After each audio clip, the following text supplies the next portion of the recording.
तो चलिए आपको इस वक्त की बड़ी और अहम जानकारी बताते हैं जो कि हिमाचल से सामने आ रही कोरोना से जुड़ी हुई इस वक्त की बड़ी खबर आपकी टीवी स्क्रीन पर। हिमाचल में बीते 24 घंटों में कोरोना से 39 लोगों की मौत हुई। 973 कोरोना के नए पॉजिटिव मरीज बीते 24 घंटों में सामने आए। ऐसे में अब कुछ जिलों में एक्टिव केसेस की जो संख्या है अब वो 1000 के नीचे पहुंच चुकी है। हिमाचल में कोरोना के आंकड़े अभी भी बढ़ रहे हैं, लेकिन आपको बता दें कि राहत की बात ये, कुछ जिलों में एक्टिव केसेस की संख्या अब 1000 के नीचे पहुंच चुकी है। बीते 24 घंटों में 973 कोरोना के मरीज सामने आए। 39 लोगों की कोरोना के कारण मौत हुई। कांगड़ा जिले में एक्टिव केसेस की संख्या 3300 के पार है। वहीं आपको बता दें कि शिमला, मंडी में भी एक्टिव केसेस की संख्या 1000 के पार, लेकिन बाकी जिलों की अगर आपको जानकारी दें तो एक्टिव केसेस की संख्या 1000 से नीचे पहुंच चुकी है। बीते 24 घंटों में 973 कोरोना के नए पॉजिटिव मरीज सामने आए। वहीं आपको ये भी जानकारी दे दें कि कोरोना से 39 कोरोना संक्रमितों की मौत हुई।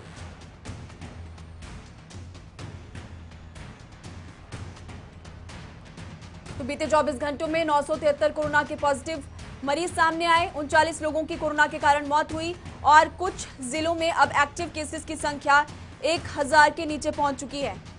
कांगड़ा जिले में एक्टिव केसेस की संख्या आपको बता दें कि 3000 से नीचे है। शिमला में 1320, सोलन में 1301, मंडी में 1231, चंबा में 976, सिरमौर जिले में 925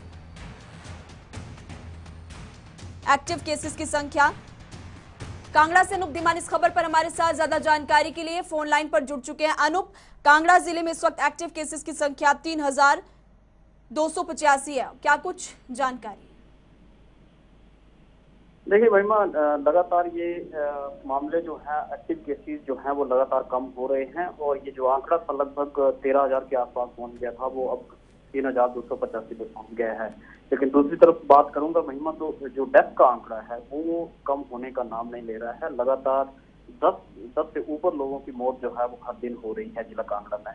तो कहीं ना कहीं अभी मौत का आंकड़ा जो है वो 10 का 10 बना हुआ है, लेकिन अगर एक्टिव केसेस की बात की जाए तो जरूर उसमें कमी आई है, जो 3285 पे पहुंच गया। अगर मैं पूरी मामले अगर जिला कांगड़ा की करूँ तो 47,711 जो है वो लोग पॉजिटिव आए थे, उसमें से 39,470 जो है वो अभी ठीक हो गए हैं और उसमें से 945 लोगों की जो है वो मौत हुई है और उसमें से 225 जो मौत का आंकड़ा था वो लगभग 30 मार्च को था और उसके बाद जो बाकी सारी मौत है वो सिर्फ इन 2 महीनों में ही जिला कांगड़ा में हुई है। तो कहीं ना कहीं क्योंकि मौत का आंकड़ा इस सेकंड वेव जो आई, इसमें मौत का आंकड़ा जो है वो कहीं ना कहीं बहुत ज्यादा था और उसी के चलते, क्योंकि अब बाजार खोल दिए हैं, 2 बजे तक जो है बाजार खुल रहे हैं, लेकिन भीड़ जो है वो बहुत जगह देखने को मिल रही है। लेकिन काफी सारी जगह ऐसी हैं, बाजार ऐसे हैं वहां पर लोग नहीं जा रहे हैं क्योंकि डेथ का आंकड़ा बड़ा है। उसके लोगों जी अनूप, आपने बिल्कुल सही कहा कि संक्रमण धीरे धीरे कम हो रहा है, लेकिन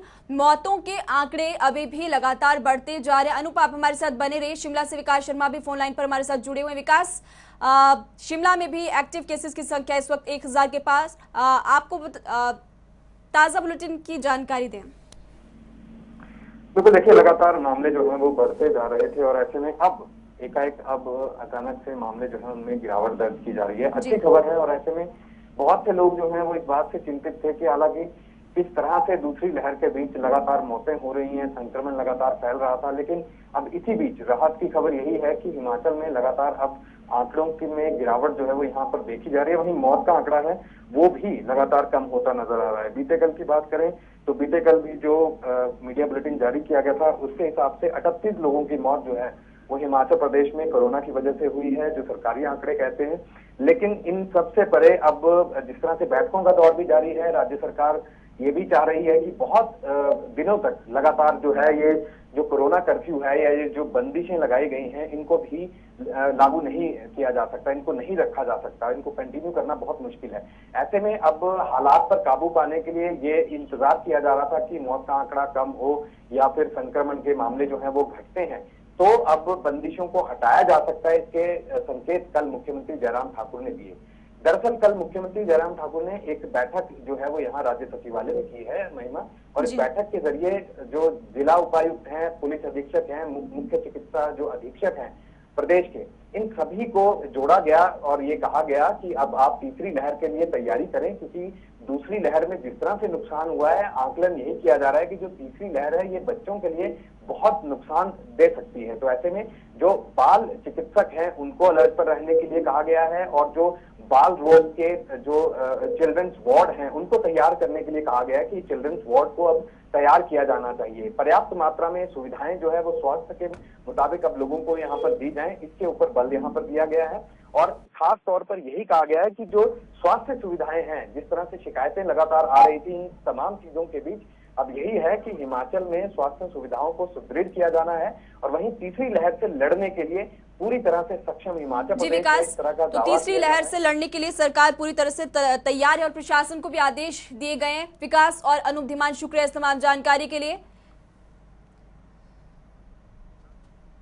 तो सीबीएसई 12वीं कक्षा की परीक्षाओं को रद्द कर दिया गया। इसी के साथ साथ आईसीएसई बोर्ड की 12वीं की परीक्षाओं को भी रद्द करने का फैसला सरकार की तरफ से किया गया। मंगलवार शाम को प्रधानमंत्री नरेंद्र मोदी की अध्यक्षता में आयोजित उच्च स्तरीय बैठक में यह बड़ा फैसला किया गया। बैठक में सहमति बनी है कि अगर पिछले साल की तरह कुछ विद्यार्थी परीक्षा देने की इच्छा रखते हैं तो स्थिति अनुकूल होने पर सीबीएसई की ओर से उन्हें परीक्षा में बैठने का विकल्प दिया जाएगा। आपको बताते हैं ग्राफिक्स के जरिए कि हिमाचल में इस साल एग्जाम्स के लिए कितने बच्चों ने पंजीकरण करवाया था। करीब 25,000 विद्यार्थियों ने अप्लाई किया था। इनमें से करीब 10,000 12वीं के छात्र थे, और बीते साल आपको बता दें कि 9,202 बच्चों ने एग्जाम्स दिए थे।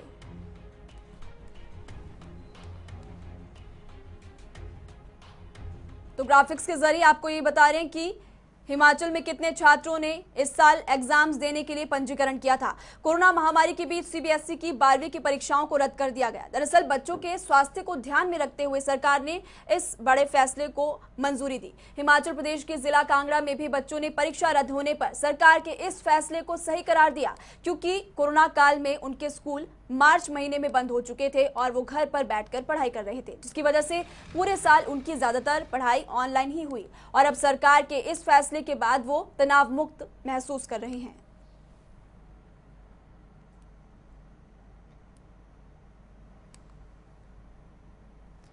तो हिमाचल प्रदेश में इस बार जमकर बर्फबारी और बारिश हुई, और इसका असर बागवानी पर कितना पड़ा, ये आपको इस रिपोर्ट के जरिए बताते हैं।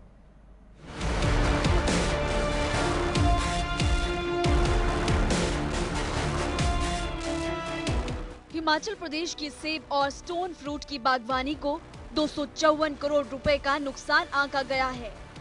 राज्य सरकार ने कोरोना कर्फ्यू से पहले यहां आकलन करने के लिए कहा था, जिसके बाद मंगलवार को सरकार को इसकी रिपोर्ट सौंप दी गई है। यहां बागवानी मंत्री महेंद्र सिंह ठाकुर को ये रिपोर्ट विभाग ने सौंपी है, जिसमें कहा गया कि बर्फबारी और ओलावृष्टि से 254 करोड़ रुपए का नुकसान हुआ है। ये नुकसान सर्दियों में हुई बर्फबारी का नहीं, बल्कि मार्च और अप्रैल महीने में हुई बर्फबारी का है। हालांकि बागवान इससे अधिक का नुकसान बता रहे हैं, लेकिन सरकारी आकलन 254 करोड़ रुपए का है।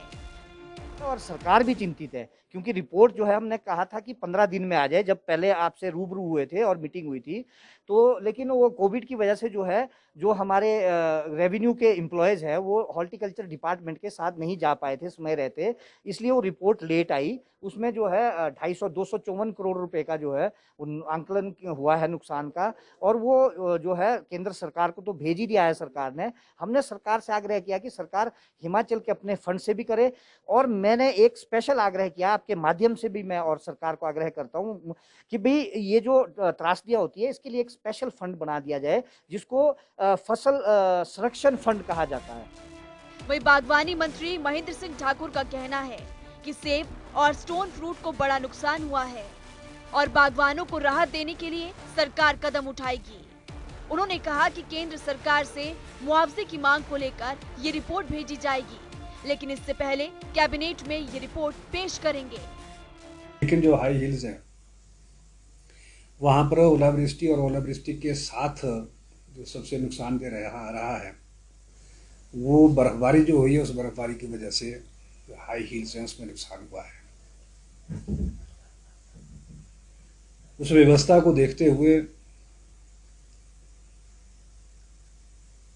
ये जो बर्फबारी हुई है, हमने सोचा कि एंटी हेल नेट जो है हम पूरे प्रदेश में लगा देंगे। उससे जो फलदार पौधों को फसल में होने वाला नुकसान है वो रुक जाएगा। मंत्री महेंद्र सिंह ने कहा कि आईआईटी मुंबई की मदद से प्रदेश के 10 स्थानों पर एंटी हेल गन लगाए जाएंगे। इस संबंध में एक टीम भी अध्ययन करने हिमाचल आ चुकी है। एंटी हेल नेट पर बर्फ पड़ने से सेब के पेड़ों और सेब को नुकसान हुआ है। एंटी हेल गन लगाने से ये समस्या खत्म हो जाएगी। एंटी हेल गन वो पायलट प्रोजेक्ट के रूप में 10 स्थानों पर रिसर्च करेंगे। वहाँ पर जो उन्होंने एक एंटी हेल गन तैयार की है, जिससे एक एंटी हेल गन जो है वो लगभग 15 से 30 लाख कीमत होगी। लेकिन जब अभी तो स्टडी कर रहे हैं, इसको प्रोजेक्ट बना रहे हैं, लेकिन जब ये बन जाएगा तो उसके उपरांत शायद उसकी कीमत जो है वो हो सकता है 8 लाख से 15 लाख के बीच में। हिमाचल पर्यटन और खेती बागवानी पर निर्भर करता है। ऐसे में फसलों के नुकसान पर बीमा कंपनियों से बड़ी राहत लेने के लिए भी सरकार फैसला करेगी, जिससे किसानों बागवानों को राहत मिलेगी। जनता टीवी के लिए शिमला से विकास शर्मा की रिपोर्ट। हिमाचल प्रदेश में इन दिनों भारत चीन सीमा विवाद को लेकर जमकर सियासत जारी है। क्या है ये पूरा मामला, इस रिपोर्ट के जरिए देखिए। भारत चीन सीमा विवाद, बीजेपी कांग्रेस में तनातनी, सीएम जयराम राठौर में तकरार। हिमाचल प्रदेश के लाहौल स्पीति के शामड़ो सीमा के पार चीन सड़कें और भवनों का निर्माण कर रहा है। इस सूचना पर सीएम जयराम ठाकुर ने इस इलाके का दौरा किया और सीएम जयराम ठाकुर के इस दौरे पर प्रदेश में सियासी घमासान मच चुका है। सीएम जयराम ठाकुर ने बताया कि वो जल्द ही केंद्र को अपनी रिपोर्ट सौंपेंगे। उन्होंने क्या कुछ कहा, जरा सुनिए। एक तो बॉर्डर पे हम गए थे, सेना के जवान हमारे वहाँ पर हमारी रक्षा के लिए सीमा पर बहुत कठिन परिस्थितियों में भी काम करते हैं। उनके बीच में जाकर उनको हौसला देना ये हमारा दायित्व बनता है। उस दृष्टि से हम गए थे। हिमाचल प्रदेश की तो सीमा जो तिब्बत की सीमा के साथ लगती है, तिब्बत का अभिप्राय चाइना ही आज की तारीख में, लेकिन उसके बावजूद ऐसी कोई बहुत बड़ी बात इस तरह की तो नहीं है। लेकिन फिर भी चाइना अपने यहाँ आकर के अपने इंफ्रास्ट्रक्चर को स्ट्रेंथन करने की कोशिश करते हैं। ये एक बात सच है और जिस बात को लेकर के हम केंद्र में जानकारी देंगे, निश्चित रूप से जानकारी देंगे। और कुछ रोड की एक्टिविटीज़ उनकी चली है, वो सर्विलांस के लिए वो अपने लिए सुविधाजनक स्थान की तलाश रहे हैं। तो उसमें हमने देखा कि एक्टिविटी रोड की चली है, जिसपे वो जिस हाइट पर हम हैं उस हाइट से ऊपर जाने की कोशिश कर रहे हैं। क्या वो उनके क्षेत्र में है या ना, वो उनके क्षेत्र में। जानकारी के अनुसार सीएम ने इसे लेकर ग्रामीणों, आईटीबीपी और सेना से बात भी की। आईटीबीपी और सेना भी इसे लेकर सतर्क है, जबकि खुफिया एजेंसियों ने भी अलर्ट जारी किया है।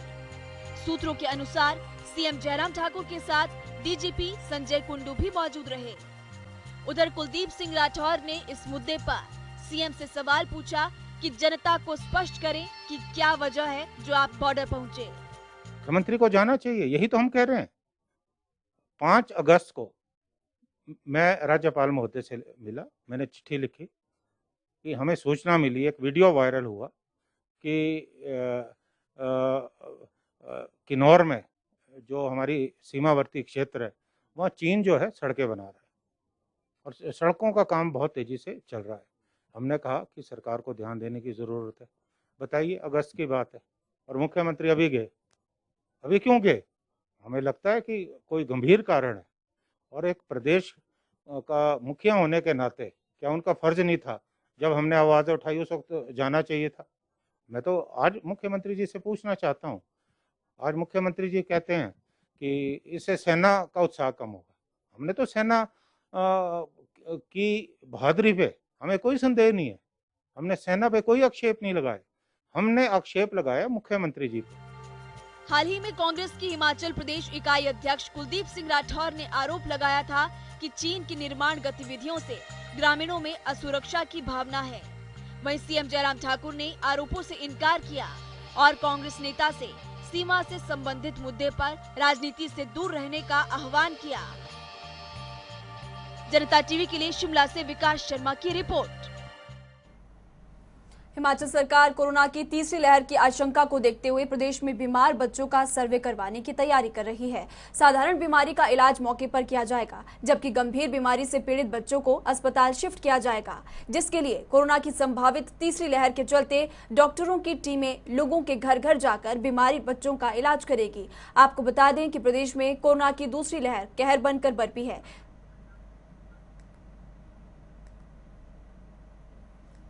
जिसके चलते स्वास्थ्य विभाग ने मेडिकल कॉलेजों के प्रिंसिपल, वरिष्ठ चिकित्सा अधीक्षकों और मुख्य चिकित्सा अधिकारियों को अस्पतालों में बच्चों के लिए वार्ड बनाने, न्यू बोर्न बेबी वार्ड, हर बिस्तर को ऑक्सीजन सुविधा से लैस करने के आदेश दिए।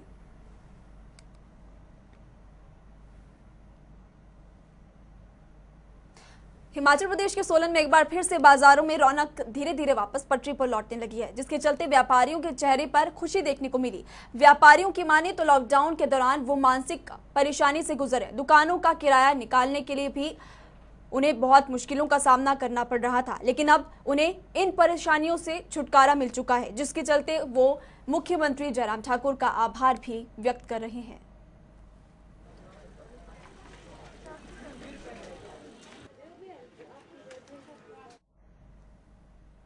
हिमाचल की खबरों में अभी के लिए फिलहाल इतना ही। वक्त हो चला एक छोटे से ब्रेक का, हम फौरन वापस लौट